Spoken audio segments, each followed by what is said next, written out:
If I were to ask you what are the most important feelings to human existence, your answer would say a lot about you. The optimist will say something like love or joy. Oh, how sweet. If you listen to too much Panic at the Disco, you might say sadness or homosexuality. You might say something like greed if you have entrepreneur in your Twitter bio or want to play Ant-Man in 27 years. But more than any of that, two feelings, two base sensations have kept every living thing alive: fear and hunger.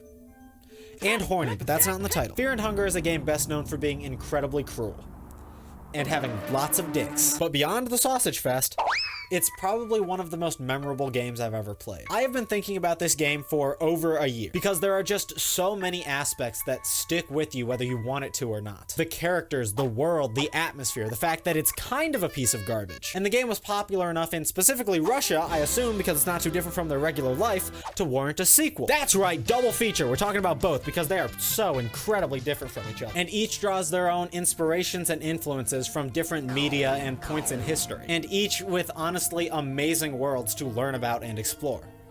And a frankly unnecessary amount of sexual assault. And through all of that, both games do a great job distracting you from what they're really about. Because Fear and Hunger is certainly not about you, and it's not about fear and hunger. If you haven't gathered it at this point, my goal with this video is to rip both of these games apart. I'm gonna talk about the tiny details that I think make this game so compelling, which naturally means I'm going to spoil the shit out of them. So without further ado, let's talk about Fear and Hunger. The first Fear and Hunger is a dark fantasy game that takes place in about the 15th century in a world similar to ours. Depending on your definition of similar. In terms of geography, pretty similar. In terms of most other things, For example, some places have different names, but pretty direct real-world parallels. The entire game takes place on the continent of Europa, which is one letter away from lazy writing. I'm pretty sure the city of Jataya is a mix between Jerusalem and Japan, and also maybe India, which is kind of funny. Oldgard, I think that's how you pronounce it. I honestly have no idea. It's just fucking Denmark. The yet-to-be-settled Americas are known as Vinland, and with that, all of my viewers who have no enemies just jizzed their pants. But the events of Fear and Hunger take place in the kingdom of Rondon, which is, you guessed it, England. And I would like to point out that even in the face of soul-crushing nihilistic deities, they still went out of their way to invade Scotland. And honestly, I do really like this type of world building. Like, yeah, you can make the point that it's lazy because the one dude who made all of this didn't hand construct everything from the ground up, but I am also a history guy. The second something starts making World War II analogs, my face is immediately forced into a pog, my eyes roll back in my head, and I start belligerently screaming about the USS Texas. So despite the fact that it's not very original, I like it. I think seeing and looking for those parallels is a lot of fun, even when I'm just scouring wikis to do it. And I like how it inserts originality into events that you already know, specifically with the influence of its gods. Fear and Hunger puts huge emphasis on its gods and people, how they interact, how they ascend, and how they shape the world. There are two types of gods in Fear and Hunger, old gods and new gods. The new gods are a dime a dozen. There are a shit ton of them, and they tend to rise and fall with the ages, all eventually falling into obscurity. They're typically ambitious and or power-hungry humans who ascended to the status of godhood. The old gods, however, are a completely different story. The old gods are extremely powerful, really being closer to eldritch horrors than they are traditional gods. They are the building blocks of creation, and there's really only a few of them that we know about. Grogaroth, the god of destruction who yearns for blood sacrifices.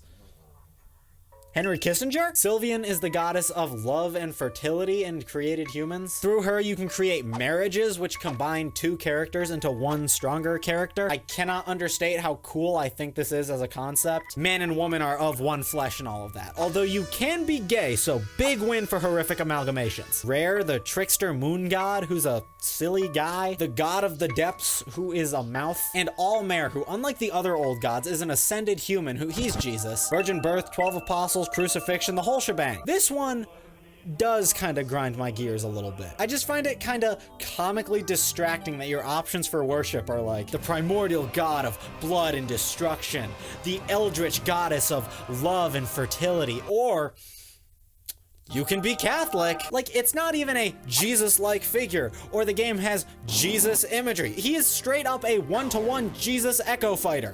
Actually, he's heavier and his lasers cause hit stun. And I know I'm saying this off the heels of my I'm a history guy argument, which yes, does make me a hypocrite, but this is my video and I can complain about what I want. But those are the gods with immense power and real religious worship all around the world. And with that base knowledge, we can now venture into the dungeons of Fear and Hunger. The first game allows you you to pick between 4 characters. Whatever 3 you don't pick, you'll be able to find as NPCs in the dungeon. These essentially act as your class options, allowing you to pick between rogue, knight, spellcaster, and barbarian. And all of these characters do have real canonical names. But also the game lets you pick a name for the character you play as. So let me introduce you to Cuck, Brienne of fucking Tarth, Fuckass, and Berserk from Berserk. I like when he totally berserked all over them. All of them decided to enter the dungeon in order to find this guy named Lagarde, who is clearly another almost one-to-one ripoff, but this time of... Yeah, get ready for a lot of Berserk references. Casca, Brienne of Tarth is trying to find him because Twu Wuv, Fuckass, heard a prophecy that this guy was destined for great things. And his fragile ego could not handle it, so he plunged headfirst into the most dangerous and maddening place on Earth out of spite for a man he'd never met. D1 Hater. Berserk had his entire village killed by Lagarde and his Knights of the Midnight Sun and swore revenge, typical stuff. And Sneeko over here, I lied about. He doesn't even know who this guy is. He's just trying to get money so that his pregnant girlfriend doesn't have to be a prostitute anymore. Once you pick your character, you're prompted to play your character intro, which actually isn't just a cutscene. This allows you to make certain choices about your character's past that give them certain abilities, and it also introduces you to probably the most important mechanic in the game: coin flips. Some choices will trigger coin flips, which determines if your choice succeeds or fails. This can either give you different beneficial abilities or give you certain debuffs, such as phobias, which makes you scared of things and thus less able to fight them. For example, one of the phobias you can get on a coin flip is panophobia, which is the fear of everything. So before even starting the game, you are automatically weak to everything. Aw man, I made a bug type. These coin flips are your life and death, often literally, where losing one means your immediate death. In fact, most things in this game will result in your immediate death. Now that doesn't seem so bad. It's a video game. Just reload your last save and try again.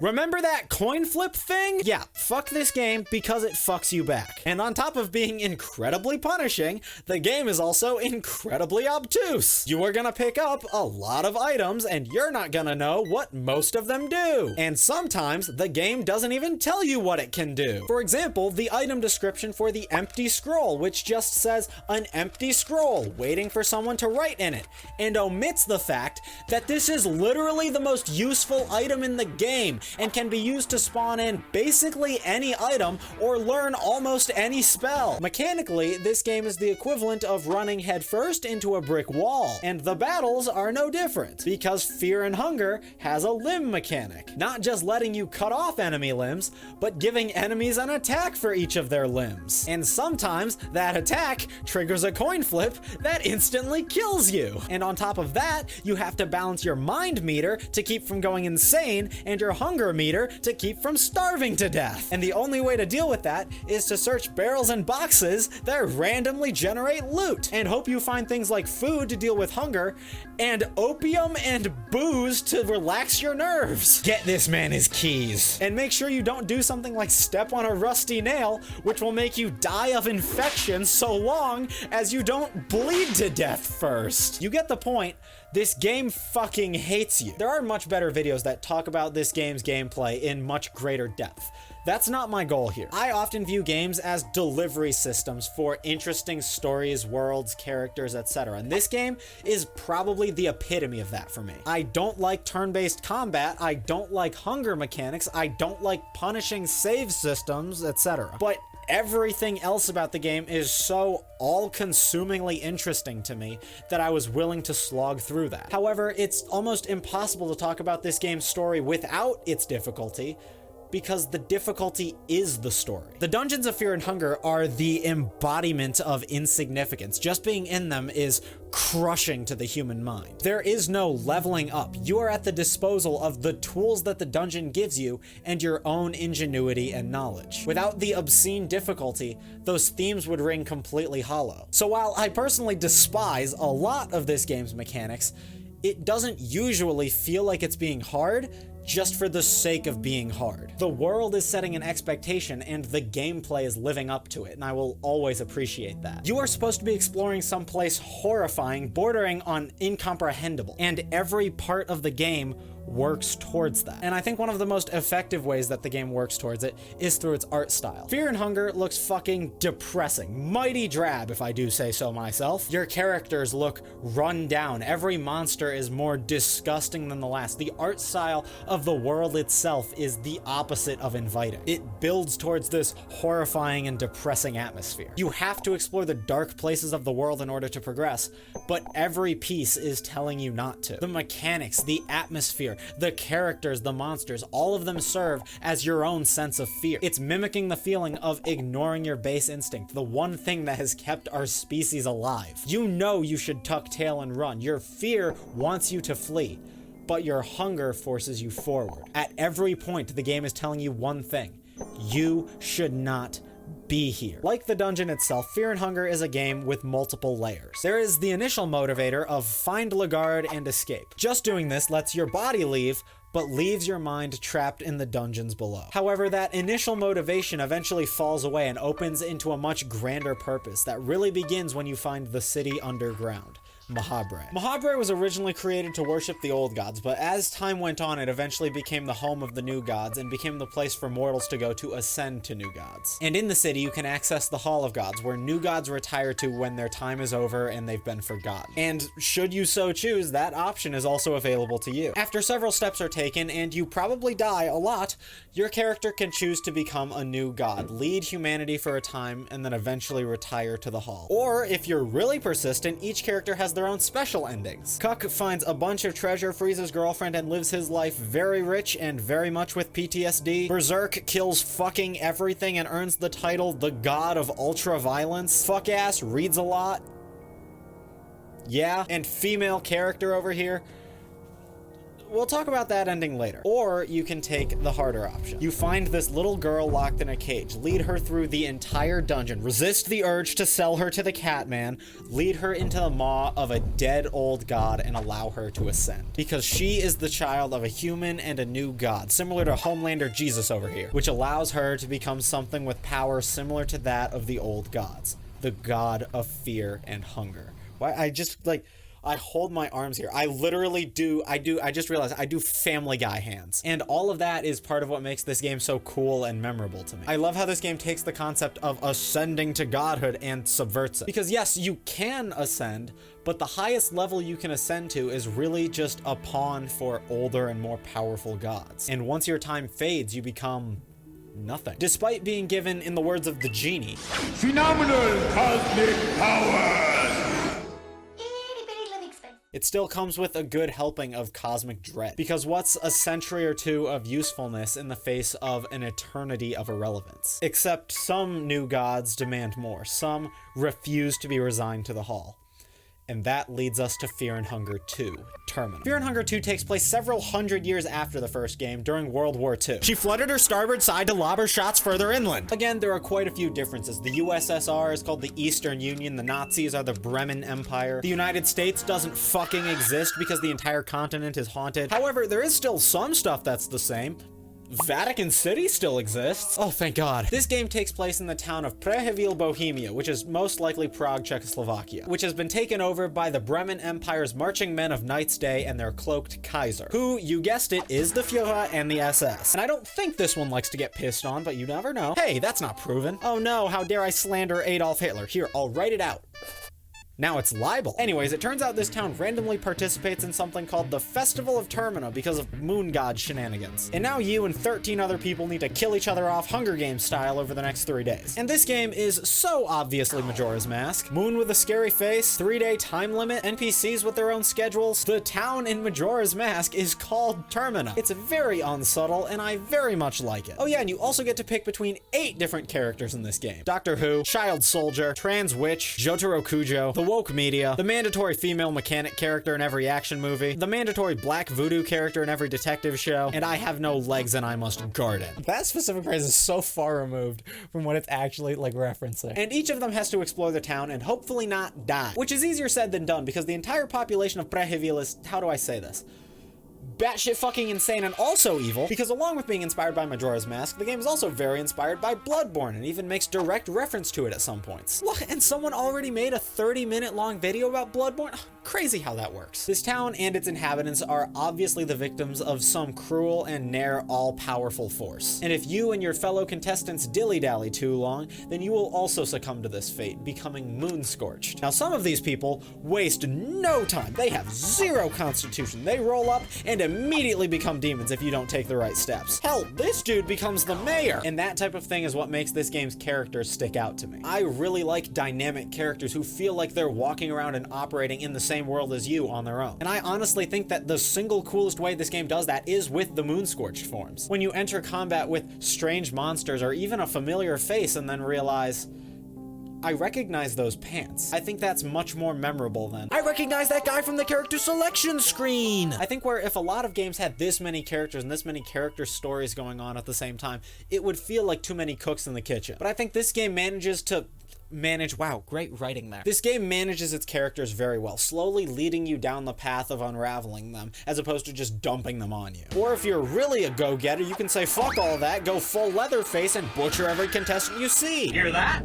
We have options! Because like the last game, this game also has multiple endings. There are special endings for each of the characters. You can be Alan Turing and usher in an era of a new computer god, or you can summon Satan. Mechanically, this game is incredibly similar to the first one, however, there are some major differences. For one, the coin flip save mechanic has been replaced by progressing time. Instead of being randomly punished for trying to save, you know what your punishment for saving will be, and that is that it will progress the day. This will change certain time-sensitive conditions and may make you miss out on opportunities if you do it too frequently. And personally, I greatly prefer this. I personally hate the idea that your ability to save is based purely on RNG. Say you just want to take a break and go eat lunch, but instead you get raped by an ogre and lose all your progress. I just wanted a turkey sandwich. At least in this case, one, you know what's going to happen when you save and can reasonably plan around it, and two, there are multiple saves you can get in this game that don't progress time, such as praying to the god of fear and hunger, which obviously was not an option that was available to you in the first game. The added elements of time constraint and progression give this game an entirely different feel, and making the setting of the game a town changes the connotations of your exploration. This isn't some long cursed dungeon.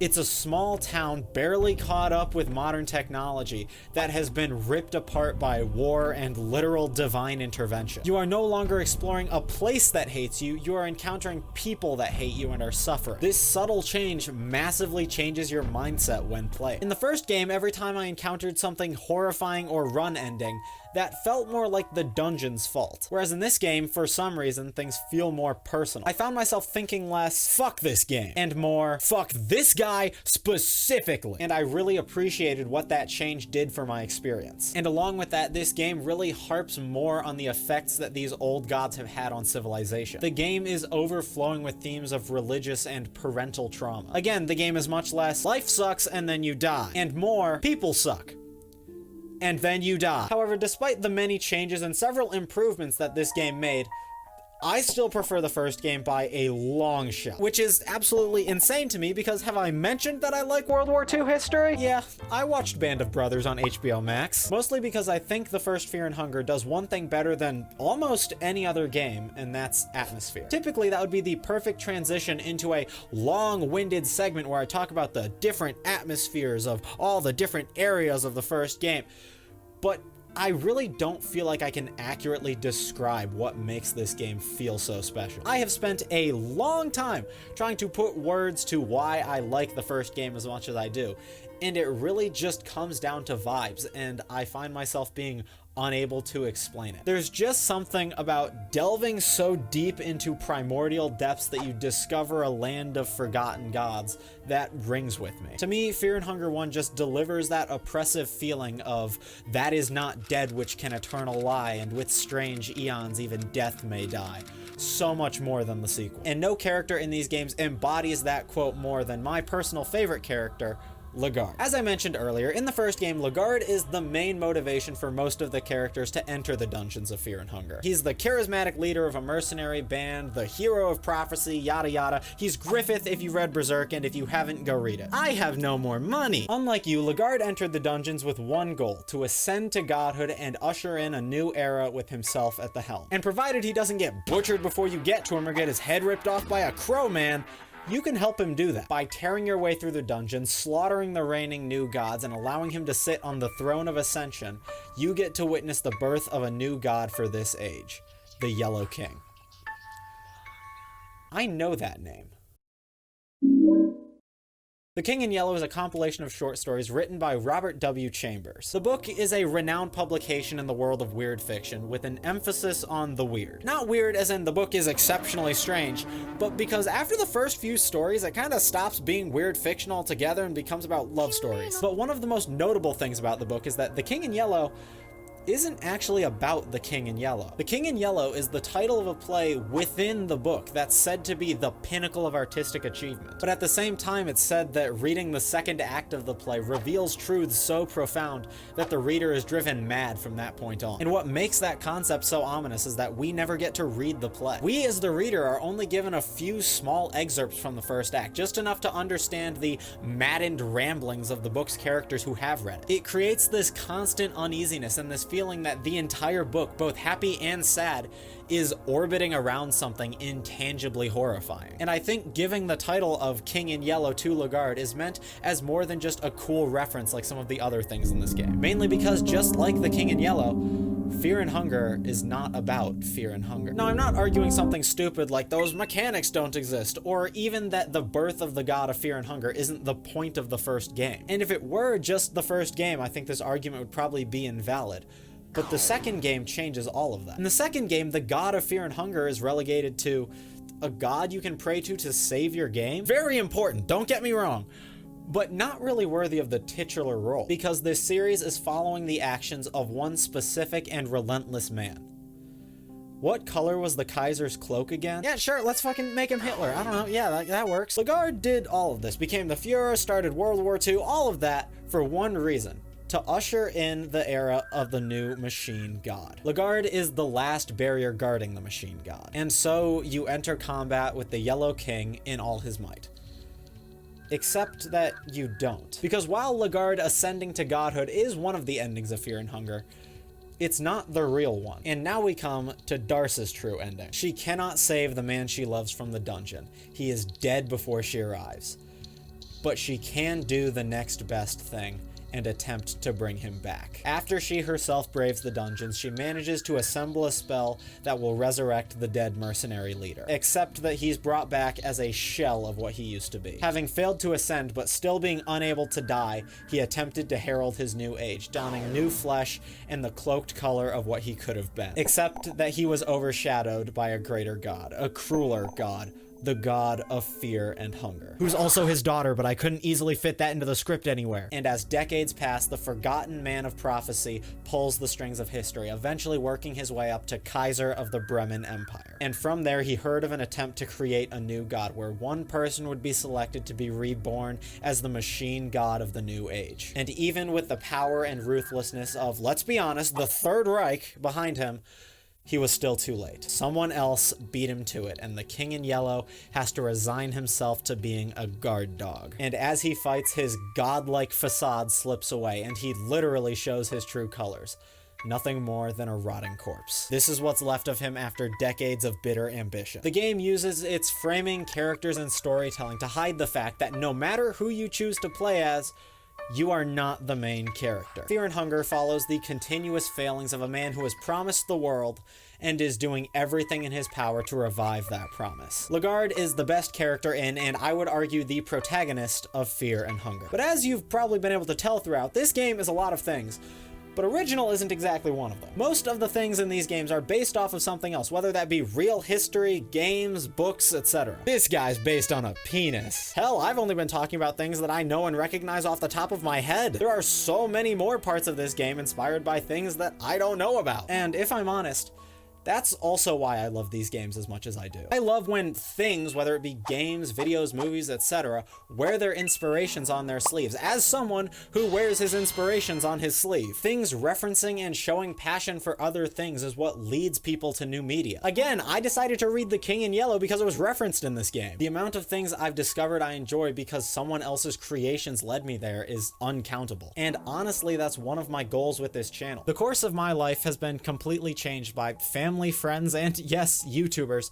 sharing their passions with me, and that's made me want to do that for someone else. And I'm glad that my little channel has given me the opportunity to do that and share the things that I care about, so that hopefully some of you realize you care about it too. Fear and Hunger takes all of its inspirations in stride, combines them, and uses them to create something unique that leaves you constantly wanting to dive deeper. And I couldn't ask a game for any more than that. Now subscribe and go watch this video where I talk about how Bloodborne is a hypocrite.